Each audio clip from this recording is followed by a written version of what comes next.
My family and I are moving from our nice 15-year-old home to this 100-year-old home that my great-grandparents built on this farmstead. Now this farmstead has a lot of work that needs to be done. And there's no way we could do it without the community of people to help us. Like friends coming this weekend to paint and neighbors like Mike who offer technical advice. It's basically move-in ready, no major repairs on the house, minor stuff, but there are a lot of projects around the place that need to be done. As Jay, one of the McCrary sons, told us, this is a lifetime project. But this week we're hoping to get some painting done before we move in. That'll make life so much easier. Let's walk around and let me show you a little bit, and we'll begin in this barn. Now there's a lot of work to do to the pasture, like the gates and the land, and I'll show you more of that in a future video. But some things we're gonna have to do is like rebuild this gate. My dad built it when he was in high school over 60 years ago. And many of these fences just need a lot of work, and if we're gonna put pigs out here, a barbed wire fence like this is not the best thing to keep a pig in. For the most part, this barn is in fairly decent shape, but it does need a door here on the front of the hayloft to help keep wind from blowing the rain into the floor and kind of destroying the foundation there. And I'm not sure if you can tell, but the back siding needs to be replaced too. None of that's just super major work, but it does need to be done to help keep the barn from falling apart. And then there are the stalls inside the barn here. Megan will be super happy that when we have sick pigs, we'll have a place to keep them that's not in our garage at home. As we walk in here to the milk parlor, I want to show you something about it.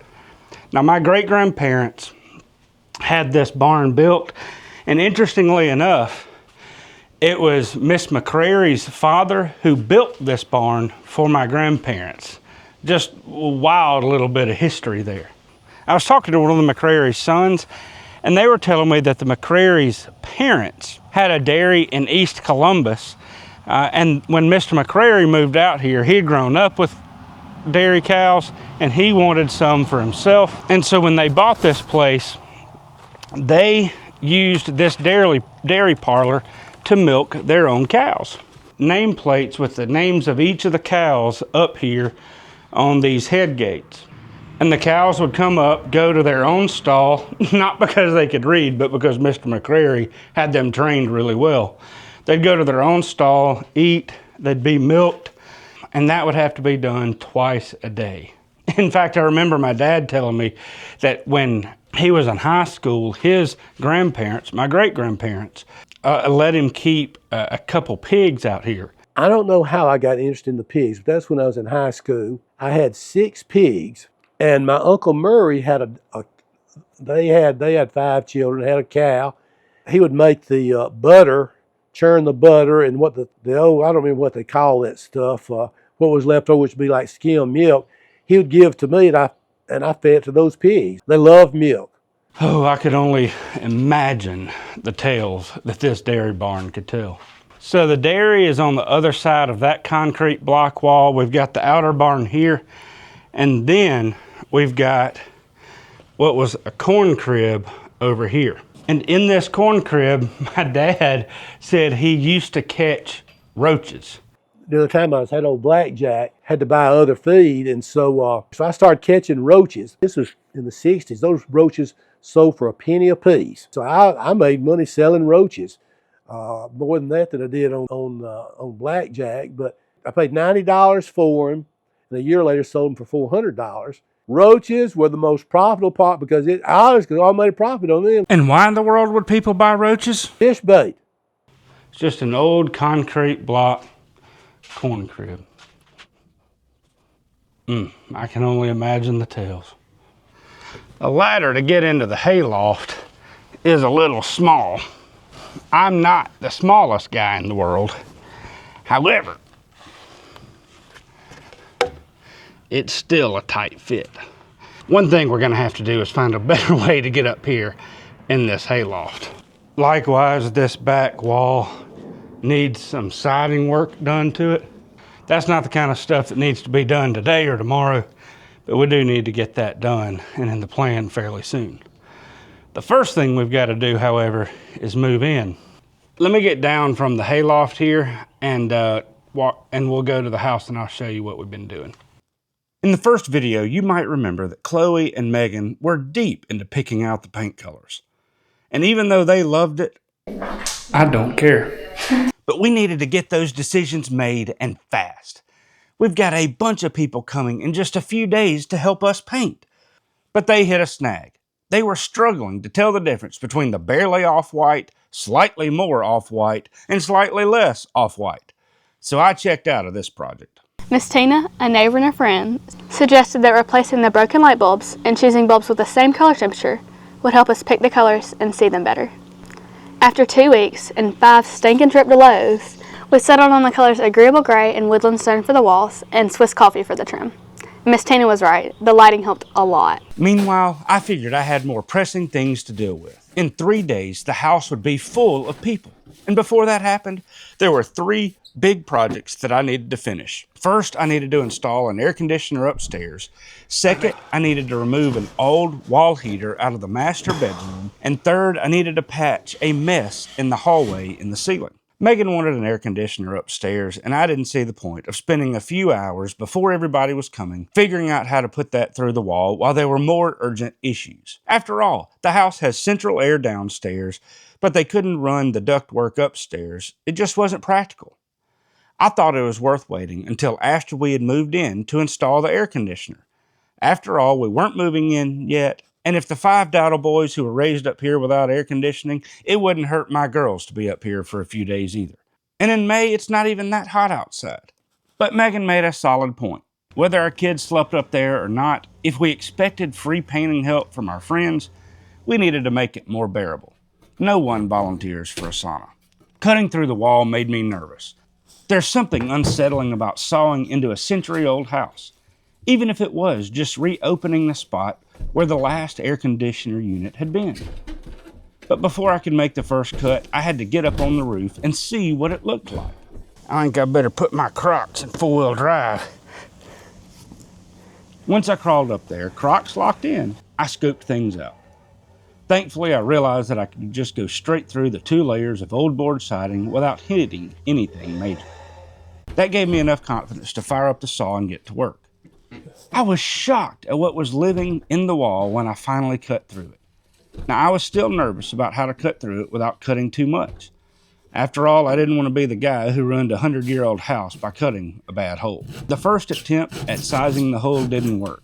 But by the 8th attempt, I'd finally gotten it right. And opening up that wall felt like cracking into a time capsule. Behind the old siding were layers of dirt dauber and wasp nests, stacked like the house had been running an airbug B&B for the past century, plaguing who knows how many generations of Dowdles and McCrarys. Now, the McCrarys had installed an air conditioner up here years ago, but I couldn't help but wonder how my great-grandparents' 5 boys made it through the Mississippi summers. Man, until you come down those stairs there, you don't realize how warm it is upstairs. Once I got the unit installed, I called Mike, our neighbor and kind of a renovation coach through this process, to make sure I hadn't completely botched it. But I would put a wood frame all the way around that. You know, you can still remove these shields if you wanted to. Buy you a 1x3, 1x4 trim and do a 45 joint just like this and go all the way around it one more time. You could even use a 1x4 if you wanted to, a smaller one. And you know, it's going to have the same, it's going to match in the joints and go around. You can use base mode. I mean, you can make it look how you want. Once we got that unit running and the upstairs started cooling down, I had to admit, we made the right call. I don't know how those boys did it without the air conditioning, but I'm glad we didn't have to find out. Feeling that rush of cool air from the installed unit felt like a victory, even though we still had to trim around the unit. Next, I turned to removing this old electric wall heater in the master bedroom. It had been tucked behind a bed for who knows how long, and it would be hidden by ours when we moved in. But since we are already planning to paint, I figured now was the time to deal with it. The heater wasn't even wired up, and there was no heating element inside of it, probably disabled years ago by Mr. Wade when he realized how easily these things could burn a house down. My only hesitation is once I pulled this heater frame out, I would have to tackle the sheetrock work to patch the hole, and I've never done that before. I knew I could get the electrical work done well enough, but when moving into a new house, I knew I needed to learn some new skills like sheetrock, so I just decided to jump in and get her done right. And as it turns out, every new skill that I'm learning feels like I'm claiming a little bit more ownership of this place.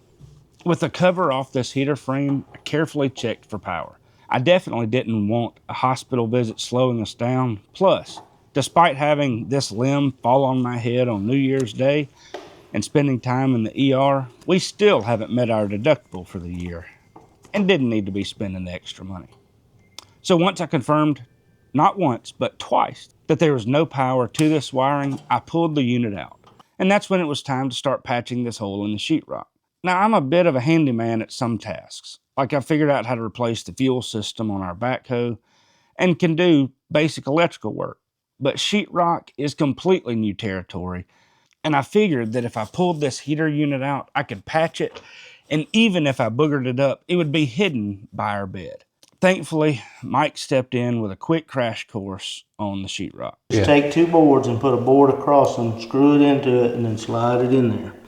That'll give you your top piece, and you screw that and that, and that'll hold everything. So just make a box, slide it in, screws. But even with his guidance, this old house threw me for a curveball. The original walls were thinner than the modern sheetrock, though in this instance it didn't matter. He offered to get some scrap 2x4s to build the frame, and I cleaned out this area a little bit, and frankly I debated calling it a day. I was frustrated and discouraged by the setback of having to build the frame. But when Mike returned, he didn't just return with the boards. He had already put a frame together and helped me stick it in real quick. It really lifted my spirits and allowed me to keep working. Have you ever had someone show up just when you needed it? Not that they even did a whole lot, but just offer a little bit of encouragement. Tell me about it in the comments. It's really a reminder that taking on a project like this is something that you don't do alone. Chloe and Sophia helped me get the sheetrock mounted to the wall, but we ran into some new problems. When it came time to mud it and fill these gaps, I had some huge gaps because I didn't cut the sheetrock very tight. After discovering that larger holes take a longer time to dry with normal sheetrock mud, I figured that I needed what people call hot mud, which cures and sets in hours, even in large holes like this. Unfortunately, Lowe's, our local home improvement store, was about to close for the day. I'm not the most patient person, and this house seems determined to teach me some patience. So I decided to go on and tackle the next project, the water damage in the hallway ceiling. I had to peel away the old tape and scrape the loose material, and it revealed even larger gaps. It seemed like each repair was uncovering a new layer of difficulty and challenge to this novice here. But what would make this project even more difficult would be matching the new work I was going to do to the decades-old textured ceiling. After scraping the mud off the tape and then refastening the fallen boards to the ceiling, I knew I needed the hot mud to continue this project. It started becoming apparently obvious that with our painting weekend fast approaching, good enough for now needed to become my mantra. Everything wasn't going to get completed by this weekend. So with the ceiling project and the heater project stalled until morning, I started filling all the little holes that needed spackling before we could paint. So armed with my maternal grandfather's heavy S-wing hammer, each tap or hit felt like I was connecting with another part of our family history.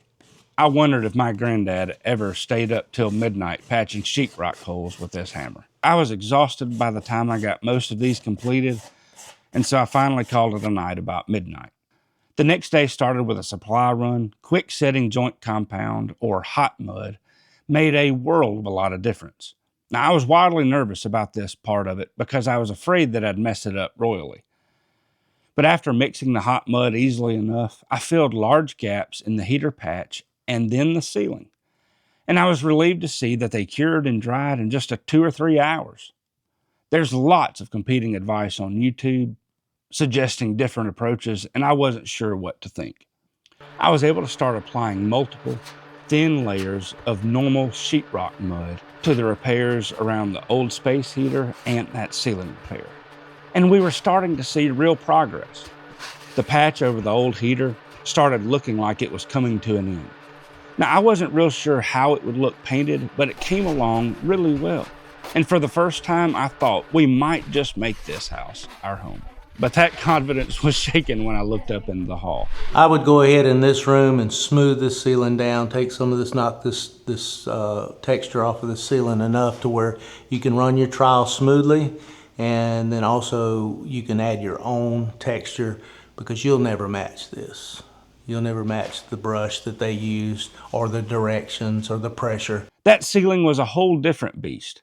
Matching the texture was going to be a bear, and unlike the wall, it would not be hidden by our bed in the bedroom. This was something that everyone would be able to see. YouTube was no help, too many conflicting opinions, and too many different types of ceiling texture to match. None of them were tailored to my ceiling, my tools, and especially my limited skills. I wasn't sure what to do. If you've ever successfully matched an old ceiling texture, you let me know what the secret is. So repairing the wall had given me the confidence to mud the ceiling, but I still had no idea how to make it match. And it was clear that this project was going to take much longer than I expected. While I was waiting for different coats of mud to dry, I'd gone to pick up some snacks and drinks for people who were coming to help for the paint for the weekend. When Mary, our enthusiastic painting helper, heard that I'd stocked a fridge full of Coke Zeros to help keep her addiction satisfied, she showed up a day early on Thursday evening with her entire family. So Friday, they helped us stock up on paint, rollers, primers, and other supplies. And that's when the next setback occurred. Since Mary and her crew had arrived early, we had hoped to start painting Friday evening. But when we got our supplies, we learned that we needed to do two things more before we could paint. First, we had to use a special primer on the oil-based paint that was on the wood trim around the house. For that primer to set well, all of that trim needed to be scoured with some sandpaper. So Megan and Mary set work to that. Second, we had to use a special wallboard primer over all the patches in the sheetrock mud and the spackling before we could paint.